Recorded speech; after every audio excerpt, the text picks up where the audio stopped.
예, 오늘 제8계명, 도둑질하지 말라 하는 부분입니다. 대열이 140에서 142문답, 소열이 73에서 75문답.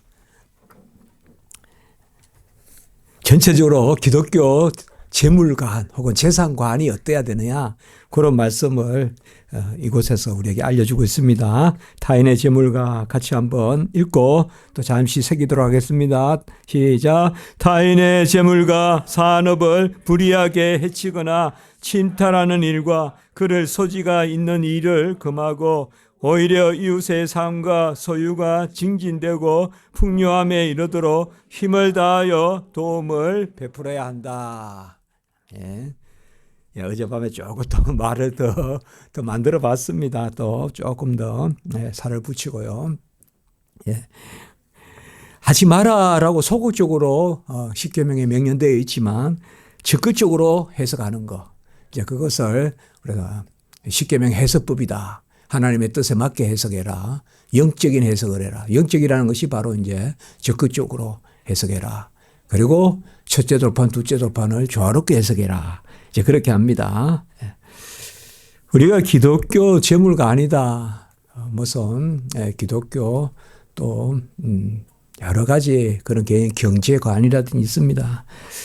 우리가 하나님이 모든 만물을 인간을 위하여 지으신 그게 창조 질서인데, 그렇게 본다면 재물은 분명한 것은 사람을 위하여 있는 것이죠. 사람에게 봉사하게끔 그렇게 주어져 있는 것입니다. 그런데 궁극적으로 보면 이 재물의 소유자는 하나님이시다. 그러니까 우리는 이제 청지기다. 이제 이런 말 우리가 많이 듣지 않습니까? 이제 청지기가 뭡니까? 이제 관리하는, 주인이 쓰라 하면 쓰고 또 베풀라 하면 또 그것을 남에게 베풀기도 하고 이제 그런 겁니다. 우리 기독교인의 재물관 한번 생각해 본다면 뭐 여러 가지 이야기도 있고 또 막스 베브라는 사람이 있었습니다. 옛날에. 그래서 아주 기독교와 자본주의라는 그 책을 써서 많이 읽히고, 그래서 이제 우리 기독교도 크게 보면 자본주의 구조다. 이제 그렇게 보는 건데, 그런데 좋은 뜻에서 그렇게 사회학자가 이야기했습니다. 그런데 그게 이제 조금 가하게 되면 기독교 재물관도 그저 세속 경제관과 같이 간다. 특별히 우리 개신교 재물관은 그렇다. 이제 그렇게 보는 것은 우리가 어느 정도까지는 맞는 이야기죠. 우리가 사유 어재산 당연히 가져 있고 또 노력한 만큼 얻고, 그렇지만은 아까 말씀드렸듯이 그것을 얻은 것이 다 내 땀으로 내 노력으로만은 아니다. 그러니까 농부가 애쓴 것은 맞습니다만은 농부가 아무리 애를 쓴다 한들 어찌 그 소산을 내겠냐. 아무리 애쓴다 해도 뭐 한 일 많죠, 농부가. 그렇지만 또 달리 한번 생각해 보면 한 개 뭐이냐 또 이렇게 할 수 있거든요. 뭐 수박이 이만큼 열리는데 그 씨 하나 이렇게 해가지고, 제가 항상 수박만 보면 그 생각을 하는데 어디서 이 붉은 게 들어와 앉아 있냐 이거죠, 안에. 그 하나님이 다 하시는 거지 않습니까? 항상 열매 앞에 가면 우리가 이거 내가 했다고 말할 사람 누가 있겠습니까? 그래서 로마서 11장 36절에 만물이 그에게서 그로 말미암고 그에게로 돌아간다. 이게 이제 기독교 재물관이죠. 만물이 그에게서 그로 말미암고 그에게로 돌아간다. 또 이걸 좀 더 예수님과 비추어 본다면 골로새서 1장 16절에 만물이 그에게서 그로 말미암고 그리고 그를 위하여 있다. 만물이 그에게로 돌아가고 만물이 그를 위하여 있다. 이제 그러면 우리는 그 과정에서 조금 맡은 것이다. 그래서 이제 주님의 우리 그 비유도 있지만 악한 그 농부, 청지기의 비유도 있지 않습니까?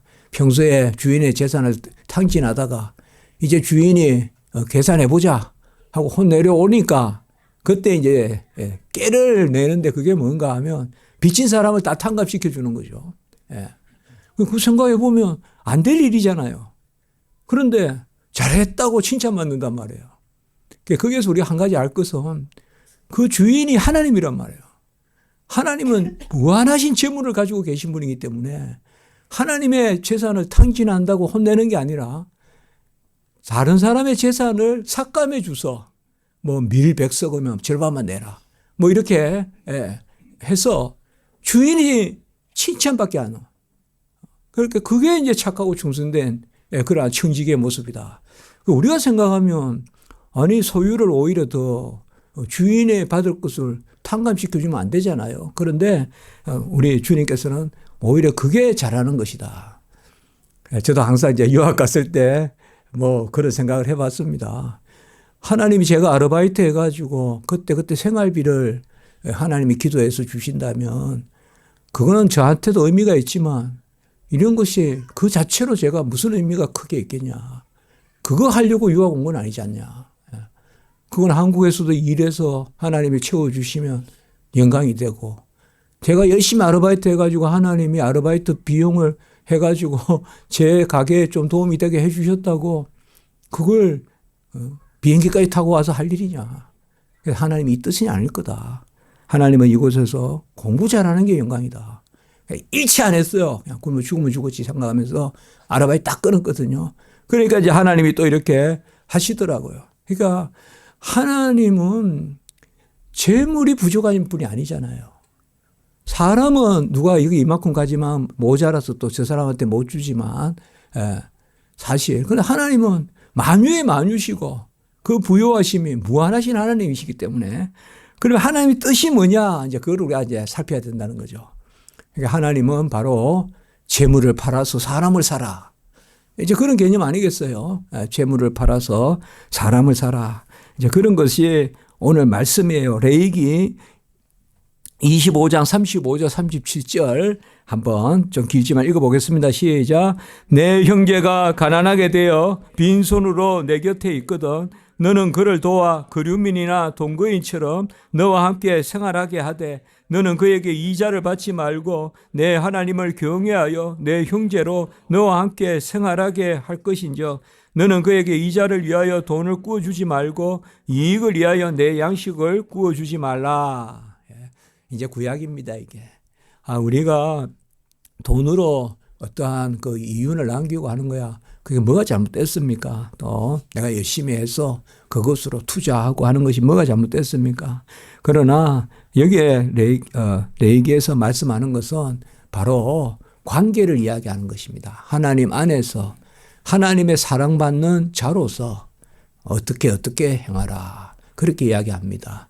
제 구워주되 이자를 받지 말라라고 여기서 말하는 것은 바로 내가 가진 것이 하나님의 사랑으로 얻은 것이기 때문에 그것으로 나누라는 것입니다. 여기의 말씀은 그 뜻에서 이제 연약한 자, 가난한 자가 있으면 나누어 주라라는 것입니다. 어떤 우리 경제 활동을 근본적으로 부인하거나 이제 그건 아니죠. 그건 아닙니다.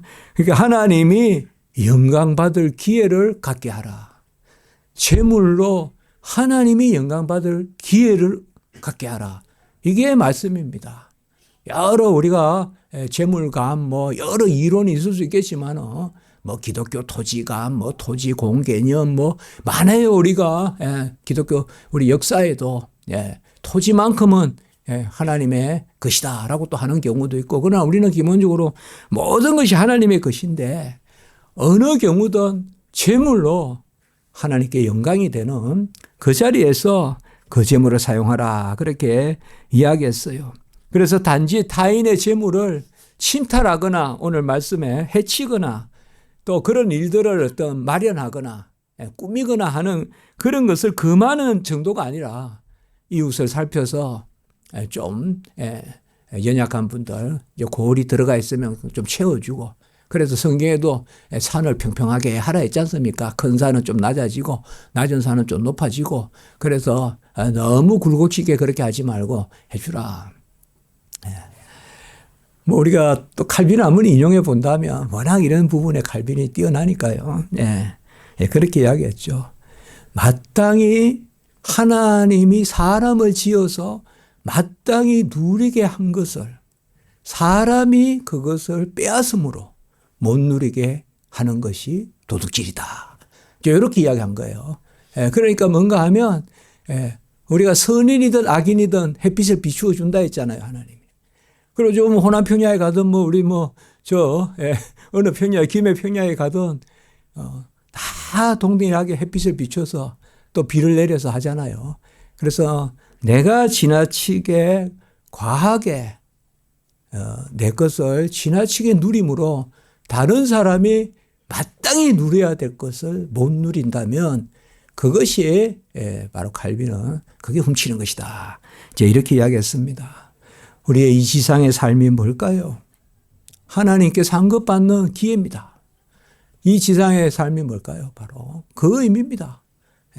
그 이유는 우리 존재만 남습니다. 소유는 하나도 가져가지 못합니다. 그러면 우리에게 주어진 소유의 의미는 뭐냐? 소유가 존재적 의미를 갖는 소유가 돼야 된다 이 말이에요. 소유가 소유로서 끝나는 것이 아니라 소유가 내 존재의 의미를 갖는 그것은 뭐예요? 하나님의 이름으로 하나님을 영화롭게 해서 하나님께 상급받는 그 순간 소유가 내 존재의 의미가 있다 이 말이에요. 그 순간 소유가 영혼의 의미를 갖는 거죠. 아니면 소유로서 소유만 바라보다가 소유에 허덕이다가 소유만 두고 아쉽게 떠나는 그게 이 지상의 삶의 모습이라고요. 내가 가진 넓은 평원의 그 땅 끝을 밟아보지도 못하는 그러한 쓸쓸함, 그게 우리 인생의 모습이잖아요. 그래서 저는 이제 그런 생각을 해봅니다. 나이가 들수록 존재를 자랑해야 된다. 나이가 들어갈수록 존재를 자랑해야지 소유를 자랑하는 것만큼 서글픈 것이 없다. 나 자신에게도 서글프고 남에게도. 저는 아직 어립니다만은 하람이보다는 나이가 좀 많지만 그래서 저 어립니다. 아직 저도. 우리 교회도 저보다 어르신들이 있잖아요. 저 어립니다. 그래도 그런 생각을 한 번씩 이제 하게 됩니다. 책을 본다든지 이러면 어떤 저 책의 의미가 뭘까 나에게 이제 그런 생각을 해보거든요. 어쨌든 이제 막 자꾸 버리고 싶어 이제요. 자꾸 버리고 제 옆방에 교수님 한 분 계시는데 그 끊임없이 또 책을 사요. 습관같이 사는 분들이 있거든요. 저도 한때 그랬는데 그냥 책 그만 사라고 이제 버려야 때가 됐다고 그러면 이제 아이고 이제 그런 것 같아요. 이제 그렇게 하거든요. 오늘 우리가 오전 설교도 그렇고 오후 설교도 그렇고 우리가 뭔가 항상 이렇게 하나님 앞에서 뭔가 정리한다는 개념이 있는데 그는 정리한다는 것이 다른 게 아니라 겸손하고 좀 미치고 좀 당하고 그런 것들이 정리하는 거예요. 남기는 건 정리하는 게 아니에요. 남기는 건 아직까지 정리가 아니라 어수선한 거고 좀 미치고 모자라고 막 그런 거 있잖아요. 그냥 딱 이렇게 단촐하게 뭔가를 이렇게 아니 그런 마음에 우리가 했던 하나님이 우리에게 재물을 주신 것은 존재를 위하여 소유를 사용해야지 내 존재가 소유에 얽매이면 안 된다. 소유를 위하여 내 존재가 있는 게 아니다. 내 존재를 위하여 소유가 있다. 그겁니다. 그러면 내 존재적 가치를 어떻게 맺나요? 절대 안 됩니다. 기독교인에게만 재물의 가치가 있습니다. 믿는 자에게만 재물이 상급의 가치가 있다는 것입니다. 믿지 않는 사람에게는 재물이 절대 존재적 가치를 가질 수가 없습니다. 우리가 얼마 감사해요. 우리가 하나님의 이름으로 그 재물로 하나님의 영광거리가 되면 그 재물은 내 존재의 의미를 갖는 것입니다. 영원한 내 상급이 되잖아요. 그러니까 세상 사람들은 믿지 않는 사람들은 아무리 벌이가 좋아도 아무 의미가 없어요. 존재에. 그 소유가 존재의 의미를 가질 수가 없어요. 근데 우리 하나님은 그 의미를 이 땅에서 갖게 하신 거예요. 그게 저는 기독교 재물가 아니라고 생각해요. 그래서 작은 거 하나라도 존재에 유익한 그게 결국은 뭐다? 하나님께 영광되면 그것이 나에게 의미가 있다. 같이 합니다. 인생의 제일 목적은 하나님의 영광을 얻게 하는 것이요. 그를 즐거워하는 것이다. 내가 그것을 즐거워하는 그게 나에게 의미가 있거든요. 하나님께 영광돼야 나에게 유익하다. 자, 그래서 빌립보 2장 4절 말씀에 또 요 말씀을 좀 더 정확하게 하고 있습니다. 시작. 각각 자기 일을 돌볼 뿐더러 또한 각각 다른 사람들의 일을 돌보아 나의 기쁨을 충만하게 하라. 아멘. 사실 작은 거예요. 내가 기쁘려고 남 돕는 거예요, 사실. 그건데 다 우리 신앙생활 가서 작은 거예요. 상급받으러 사는 거고. 그런데 거룩하게 작은 거죠. 그 질서대로 우리가 사는 거죠. 좋게. 작은 게 아니죠, 사실. 그 말씀입니다. 그래서 그럼 우리가 어떻게 기도할까요? 하나님, 제물로 제 존재에 많은 상급의 기회가 되도록 우리 지경을 넓혀 주십시오. 그렇게 기도하면 좋지 않겠습니까? 안 그렇겠습니까? 막연하게 좀 가한 말씀이야. 악인의 손에 재물을 두지 마시고 주의 자녀의 손에 재물을 두셔서 그게 하나님의 영광거리가 되게 해 주시옵소서. 그래서 하나님께 영광이요. 나는 그것을 즐거워하는 저에겐 상급이 되게 해 주시옵소서. 같이 합니다. 땅에서는 은혜요. 하늘에서는 상급이다. 그런 재물이 되게 해 주시옵소서. 자, 이제 오후 예배로 하나님께 영광을 올리겠습니다.